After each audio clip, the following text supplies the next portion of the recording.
Guys, welcome to my YouTube channel. അപ്പോൾ ഇന്ന് നമ്മൾ വെറൈറ്റി ആയിട്ടൊരു ഫ്രഞ്ച് ഫ്രൈസ് ആണ് ഉണ്ടാക്കാൻ പോകുന്നത്. അതുപോലെ തന്നെ നമുക്ക് 2 പൊട്ടറ്റോ വേണം. അത് ഇതേപോലെ അരിഞ്ഞിട്ട് 3 തവണ വെള്ളത്തിൽ കഴുകിയെടുക്കണം.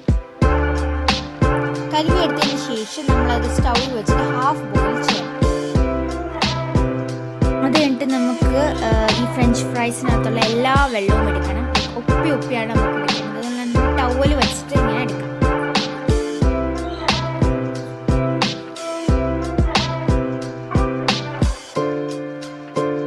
എന്നിട്ട് നമുക്ക് ഈ ഒപ്പിയെടുത്ത ഫ്രഞ്ച് ഫ്രൈസിലോട്ട് മൈദ, ഉപ്പ്, മുളക് പൊടി, കോൺഫ്ലോർ ഒക്കെ ഇട്ട് മിക്സ് ചെയ്യാം.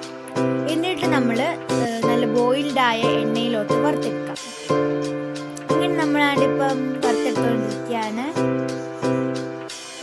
അങ്ങനെ നമുക്കിതുപോലെ ക്രിസ്പി ആയിട്ടുള്ള ഫ്രഞ്ച് ഫ്രൈസ് റെഡി. നമുക്കിത് സെർവ് ചെയ്യാൻ പറ്റിയ ഫ്രഞ്ച് ഫ്രൈ റെഡി ആയിട്ടിരിക്കുന്നുണ്ട്. എല്ലാവർക്കും ഈസി ആയിട്ട് ട്രൈ ചെയ്യാൻ എല്ലാവർക്കും ഇഷ്ടപ്പെട്ടു.